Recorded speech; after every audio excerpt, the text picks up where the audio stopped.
everyone. Welcome to week 6 of my none to one pull-up program, where we are going to work on going from being able to do none to being able to do one.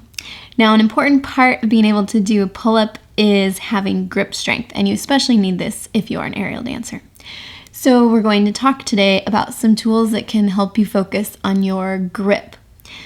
The exercise that we're going to start with happens to have a ground exercise as well as an equivalent using the resistance bands on the pull-up bar.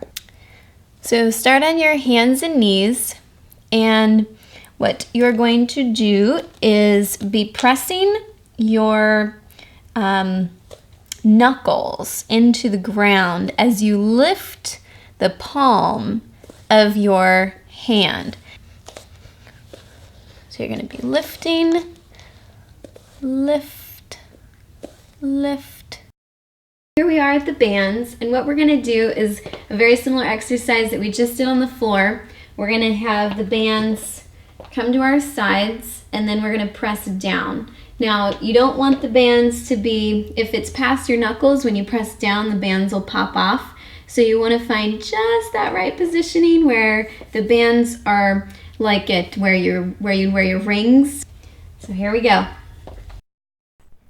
One question I get a lot with these are, how many reps should I do?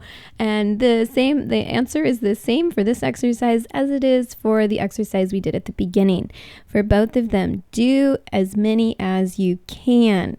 Make sure that you are doing them until you find that burn, until you can't go anymore. That's going to be where you're really going to make the gains, just like we talked about last week. Only here, the resistance should be light. So you might need a lot of repetitions before you hit that point where you can't go anymore. But make sure to take the time to do that, because that's going to be what's going to give you good grip strength. Okay, our next grip exercise is requires the band to be loop, loop, loop, loop, loop up on that pull-up bar. So I just wrap it around a million times, and then make sure that you even it out so that each side is working the same. You want it to be the same resistance. So make sure they're nice and even. And then we're going to get started with rolling through our hand like this with the band. So it's, and you can even do this without the bands like I'm doing here.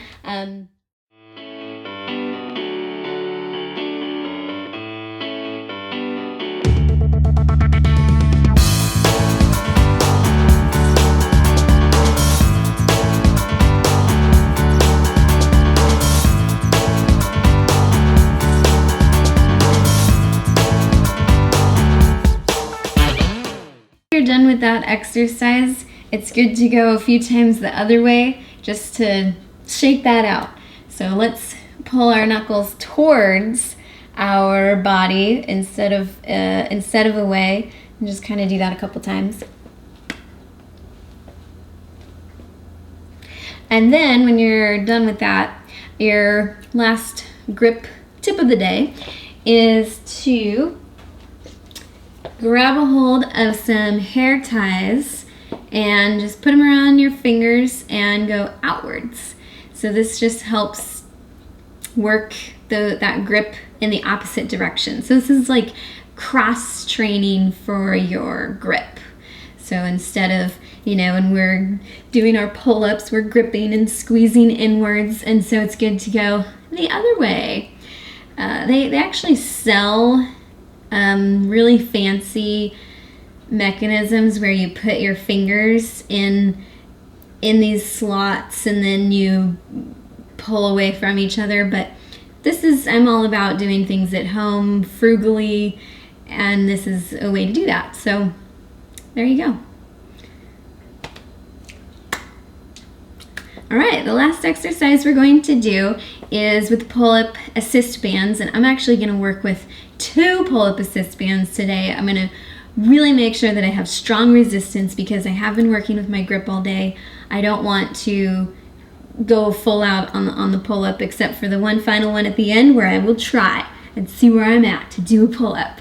But besides that, I'm going to keep it light, and I'm just going to continue to make sure that I'm burning out my pull-up muscles and I'm gonna try different grip attacks as I do these pull-ups. So very, very, very light, and here we go.